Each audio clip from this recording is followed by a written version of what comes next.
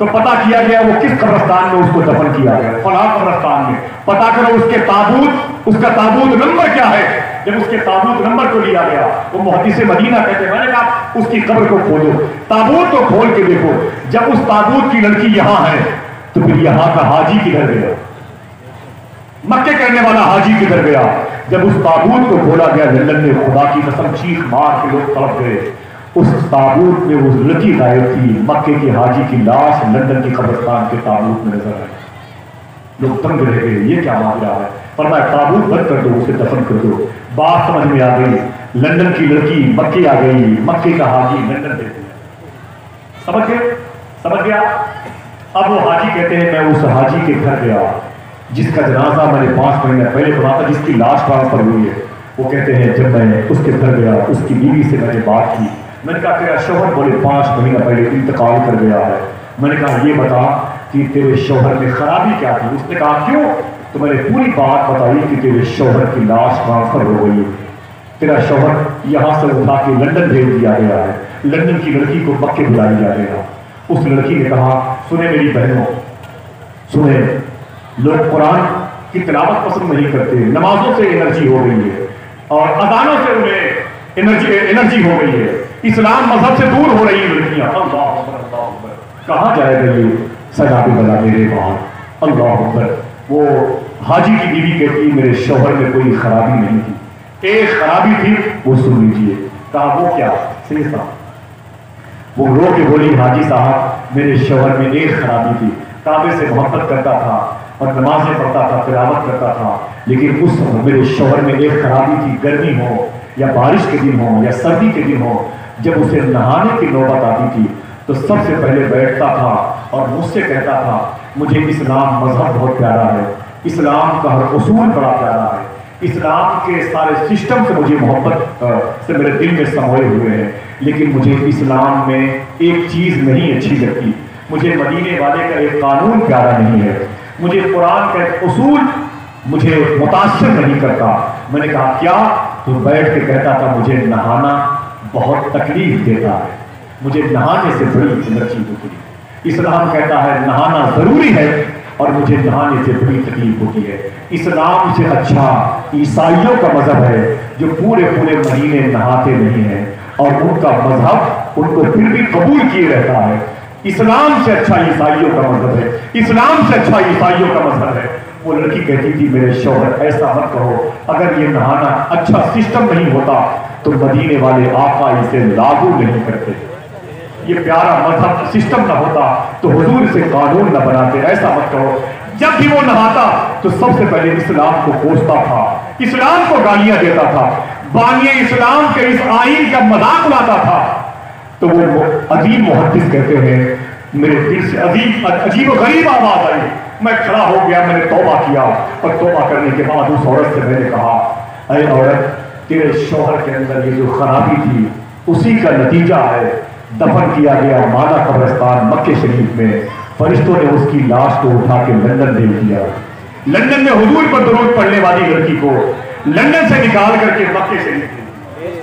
اللہ اکبر، جس کو اسلام کا ایک اصول پسند نہ آیا اسے حضور کے شہر میں جگہ نہ ملی، جس کو حضور کی امت پسند نہ آئے گی جن لڑکیوں کو اسے جنت میں کیسے جگہ دی ہے۔ میری بات سمجھے؟ دعا کرو اسلام کے سسٹم پر لڑکیوں کو عمل کرنے کی اللہ توفیق عطا فرمائے، آمین کہہ دو محبت کے ساتھ۔ بہت ساری باتیں میں اس حوالے سے کرتا، میں علامہ شہادت نظامی صاحب اللہ سے گزارش کروں گا آپ اس ٹاپک کو ضرور کھلے دیے گا، باتیں بہت ساری انشاءاللہ کسی نہ کسی موقع پر آپ سنتے رہیں گے اور شہبازیہ چینل کے ذریعے سے میرے بھائی کے چینل کے ذریعے سے دیکھتے سنتے رہیے گا۔ دعا کرو کہ بہن بیٹیوں کے دلوں میں قرآن کی محبت پیدا ہو جائے، اسلام کی محبت پیدا ہو جائے، حضور کی آل کی محبت پیدا ہو جائے۔ بڑے ادب اور احترام کے ساتھ میں حضرت علامہ شہادت نظامی صاحب اللہ کو آپ کے حوالے کرتا ہوں۔ بڑی پیاری آنکھیں، جن آنکھوں نے حضور کے چہرے دیکھے ہوں، جن آنکھوں نے حضور کے جلوے دیکھے ہوں، جن آنکھوں نے گنبد خضرا بھی دیکھا ہے، جن آنکھوں نے صاحب گنبد خضرا کو بھی دیکھا ہے، جن آنکھوں نے کعبے کا بھی طواف کیا ہے، جن آنکھوں نے ارض کربلا کو بھی دیکھا ہے، جن آنکھوں نے مولا کائنات کے دربار کو بھی دیکھا ہے، ذرا محبت سے کہتے ہیں سبحان اللہ۔ جن آنکھوں نے غوث اعظم کے دربار کو بھی دیکھا ہے، اس عظیم چہرے کے مالک کو میں آپ کے حوالے کر رہا ہوں. بہت ہی نفیس طبیعت کے آدمی ہے اور بہت پرہیزگار آدمی ہے. ان کی باتوں سے دل روشن ہوتا ہے. میں اشرف بھائی کو، ان کے دوستوں کو، کلام بھائی کو مبارکباد پیش کروں گا کہ ایسی شخصیت کا انتخاب کیا ہے. نعروں سے استقبال کیجیے. ہر چہار جانب سے نعرے لگے. نعرے تکبیر، نعرے رسالت.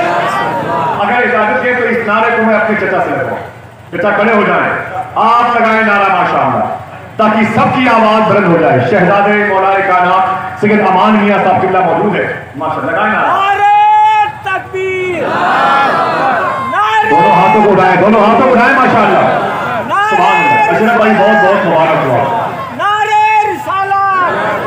فیضان صہیب الاولیاء، فیضان صہیب الاولیاء، علماء اہل سنت زندہ باد. نعرہ تکبیر، ماشاءاللہ. نعرہ رسالت. اچھا اشرف بھائی کوئی ادھر نہیں ہے کوئی نعرہ لگانے والا آپ کی طرف. آپ کا دامن کمزور ہے اس طرف کا، آپ کا پہلو کمزور ہے. ایک شخص کو بیلنس کو برابر رکھنے کے لیے ہونا چاہیے تاکہ کشتی کے دونوں پلے مسافروں کو لے کے ساحل مراد تک پہنچ جائیں. ماشاءاللہ. والضحیٰ اور سورہ رحمان میں موجود ہے. ذکر ان کے ہر جگہ قرآن میں موجود ہے. ذکر ان کے ہر جگہ قرآن میں موجود ہے. ذرا محبت سے بولے سبحان اللہ. اپنے ہاتھوں کو اٹھائیں، پھر سے بولے لبیک یا رسول اللہ، لبیک یا رسول اللہ. ذکر ان کے ہر جگہ قرآن میں موجود ہے. سبحان اللہ. بہت بہت شکریہ. میں آپ میرے قدم شروع ہوں انشاءاللہ. میں آپ کا قدم شروع ہوں. سبحان اللہ. ایک کلام میں کہاں چلے گئے؟ کلام میں